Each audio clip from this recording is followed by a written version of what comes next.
Boa noite, irmãos e irmãs da Sociedade Espírita Luz e Caridade.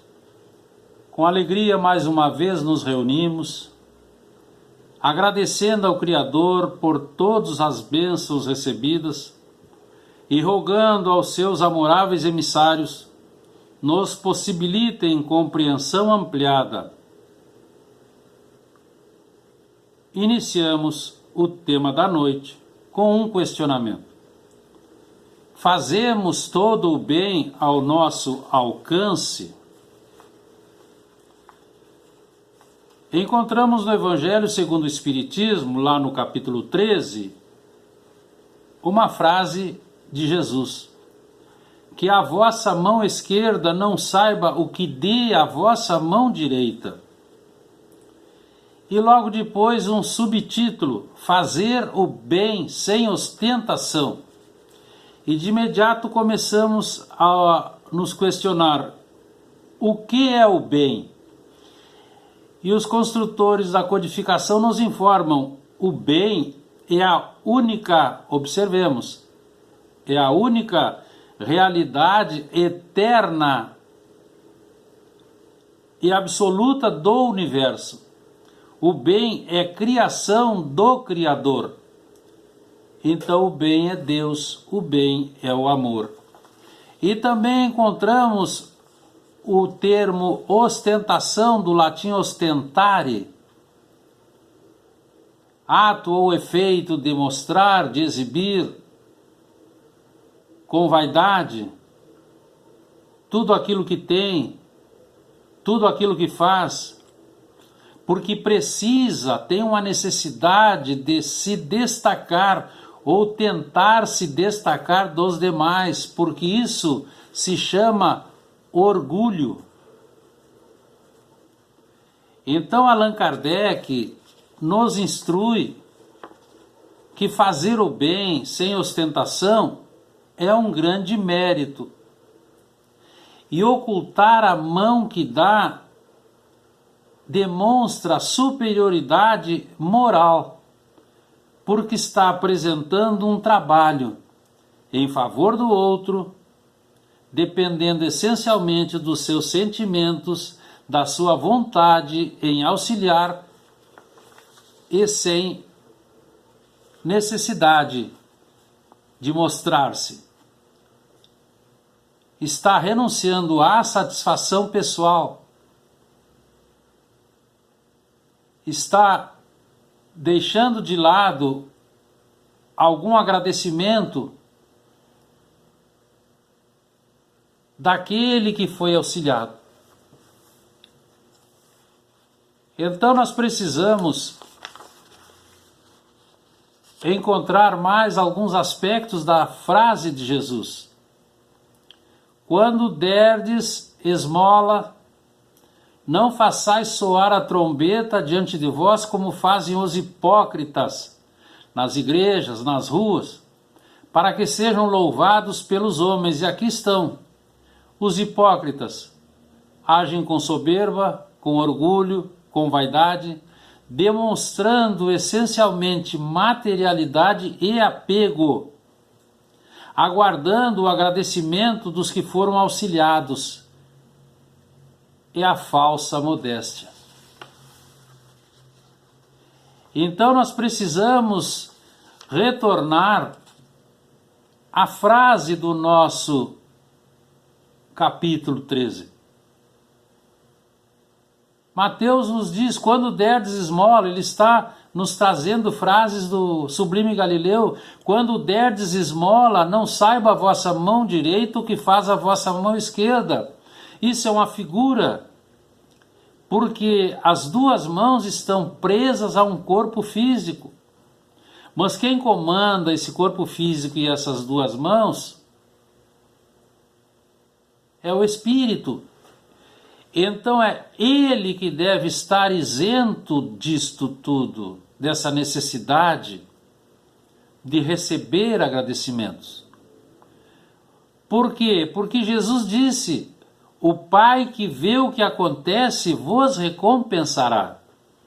É a beneficência modesta, Porque além de ser caridade material, é caridade moral. Então nós precisamos recordar os companheiros enfermos ou mutilados, para quem uma simples frase de reconforto é comparável a um facho de luz nas trevas onde eles se situam. Então nós precisamos nos tornar apoio para esses, para aqueles que tropeçam, tornarmos-nos socorro àqueles que sofrem, amparo àqueles que choram em desespero, e ser a voz que se levante para a defesa daqueles injustiçados e desvalidos. Então nós precisamos sair para encontrar o outro, para que possamos avançar todos pelo rumo novo. E isso nós devemos fazer em todos os momentos, no lar, naquele sacrifício silencioso, daquele que sabe exercer a desculpa para as faltas do nosso amado, na renúncia para que a paz e a segurança imperem no nosso lar, a ternura entre pais e filhos, resgatando dívidas diante do berço. Também no trabalho devemos cooperar, levar estímulo a todos para que se sintam bem. E na sociedade, então, o respeito sincero, o gesto de compreensão, a gentileza, a colaboração, para que nós nos tornemos humanos, aquele homem de bem que sabe procurar sem fazer alarde, o necessitado que sofre sem se queixar, nada pedindo, com medo de ser humilhado. Então esse homem vai elevá-lo, diminuindo a distância que o separa. É isso que Jesus quis dizer quando nos falou: vós sois o sal da terra. Nós conhecemos o sal, é um tempero indispensável. Após diluído, não se vê nenhum traço, mas ele está presente. Nós não o vemos, mas o sentimos. Isso é fazer o bem sem ostentação, sem aparecer, deixando a marca do bem que foi feito. O amigo espiritual Emmanuel, ele nos deixa uma frase: vai, ajuda e segue. E ele também nos diz: as maiores transformações da nossa vida surgem sempre das doações que fazemos. Então, dar, em essência, significa abrir caminhos, fundamentar oportunidades e multiplicar relações. Muitas pessoas acreditam que só se podem fazer quando estão repletas de bens materiais. É um ledo engano, porque nós todos podemos oferecer consolo, oferecer entusiasmo, encorajamento, com gentileza, levando esperança. Porque o universo todo se baseia em amor, que é a onipresença divina em doações eternas. Então, o serviço ao próximo é o único trabalho que nos proporciona recursos e forças necessários para o nosso caminhar. Unicamente pela alegria de dar é que a vida de cada um de nós deve se transformar numa alegria infinita. Porque é obrigação moral de todos nós em doar algo à vida, porque todos nós estamos convocados a entregar a nossa cooperação pelo bem geral. É o amor que nós já possuímos e que nós colocamos em trabalho pelo outro. Então vamos denominar caridade. Caridade é o amor trabalhando pelo bem do outro. Então é uma virtude por excelência, e constitui a maior expressão do sentimento humano. É a base firme para que se executem todas as nobres atividades em prol de todas as criaturas. E comumente ela é confundida com a esmola. A caridade não está em nenhum sistema intelectual.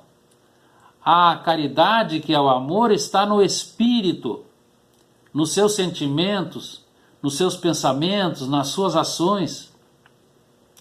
Exemplo, Jesus atendeu a todos que o procuravam, sem exigências, sem cobranças, sempre com fraternidade, com solidariedade, com compreensão. Então os amigos espirituais, eles nos apresentam uma diferença fundamental. Eles nos dizem, a caridade material é atender o necessitado com bens materiais. A caridade moral é conviver com o necessitado. Então aqui estão englobados a tolerância, a desculpa, a indulgência, o entendimento. E nós conseguimos tudo isso quando nós oramos. A prece é o nosso canal maior para que nós possamos buscar essa energia do amor fortalecido. E nós então aqui nos encontramos dentro de uma das frases do mestre Galileu: fazer aos outros o que gostaríamos que eles nos fizessem. Porque nós podemos encontrar alguns tipos de esmola. Nós vimos que Jesus falava em esmola.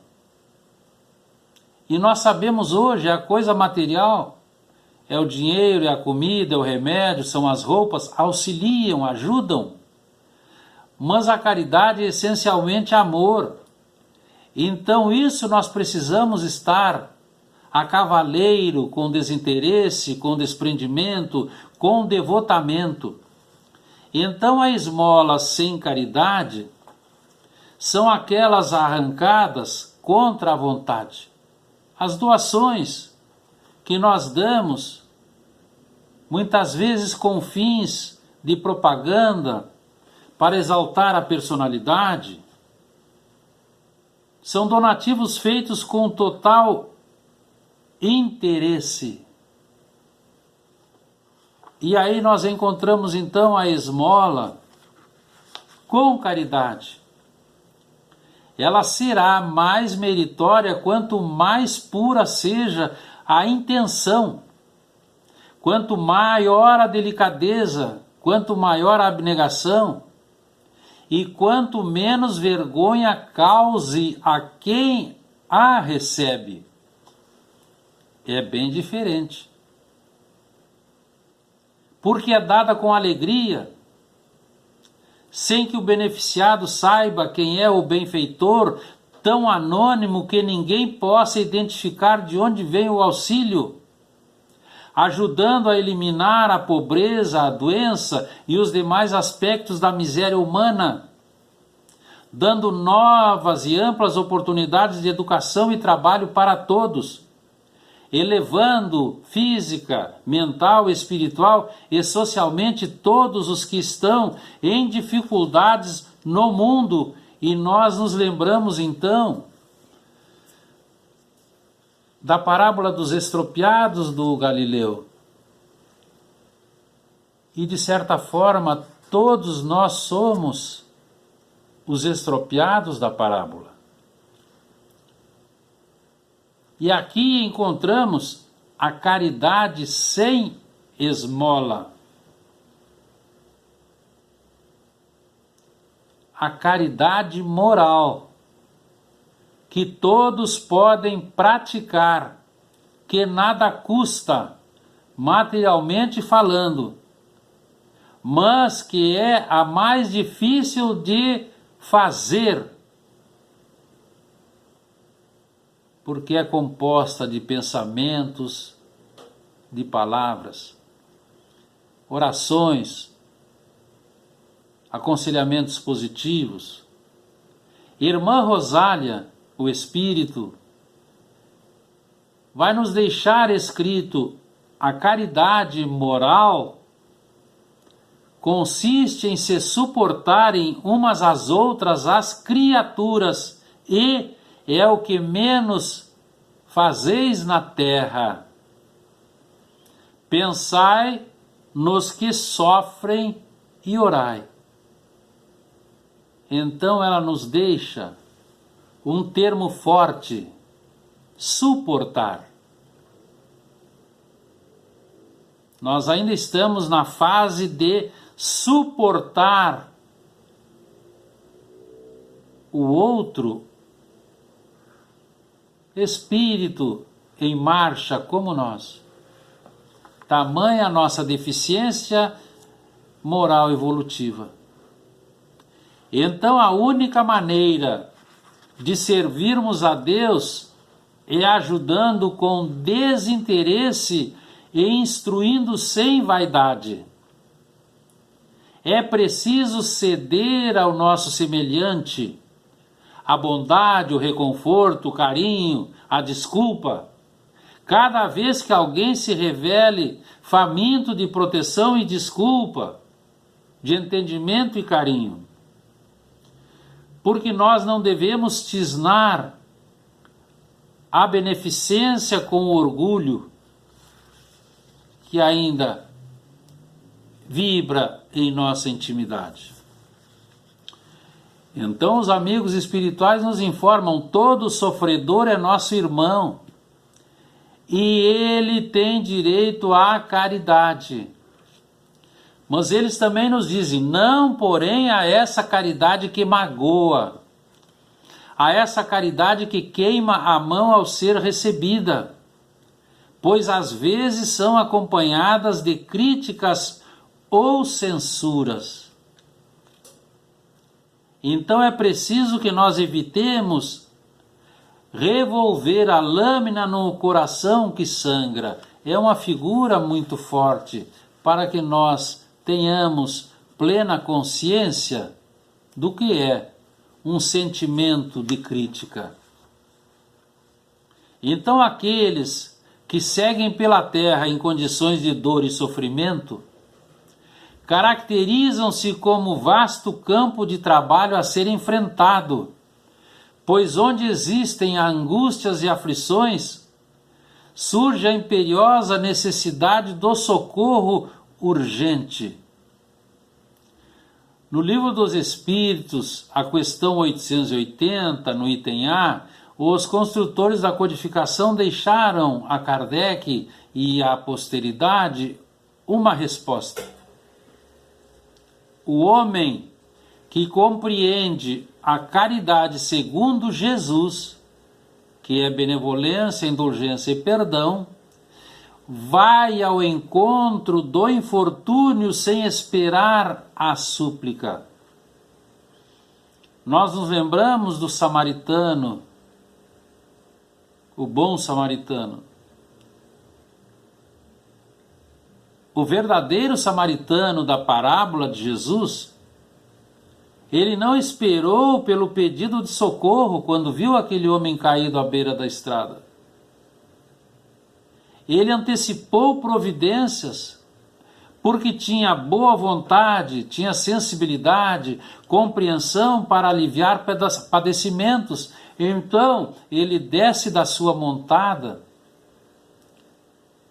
vai ao encontro do caído, não pensa em nada, só quer servir, coloca a sua cabeça ferida no regaço, cura-o com medicamentos que tinha, depois coloca-o sobre o cavalo, retorna, volta atrás na viagem, entra numa estalagem.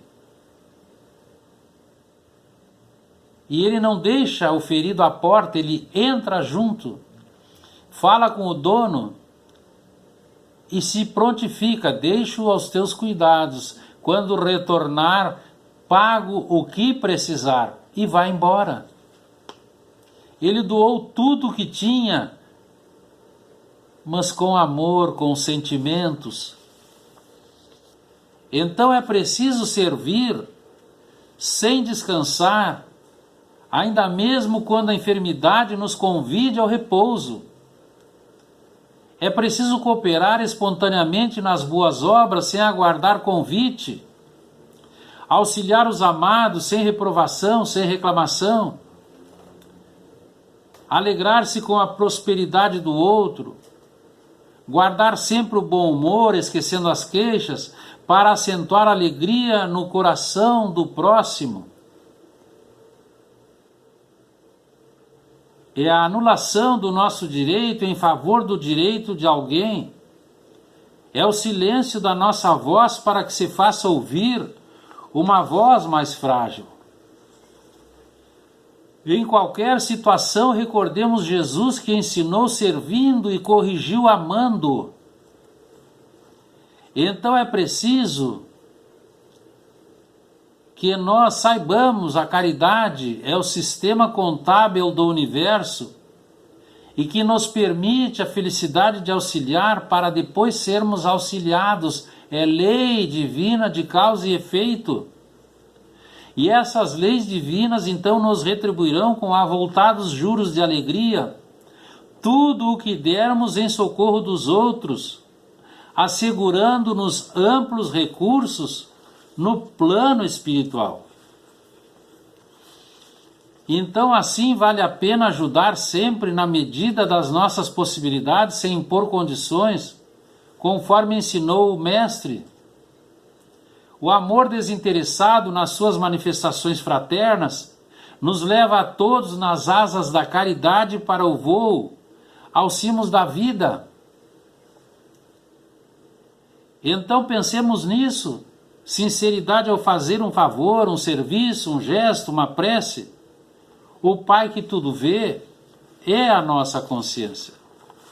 Então o Espírito amigo Fabiano de Cristo nos diz: diante da dor socorre, do infortúnio auxilia, da aflição consola, da sombra ilumina e da perturbação esclarece. Diante da ignorância ensina, da injúria perdoa, do desânimo ajuda.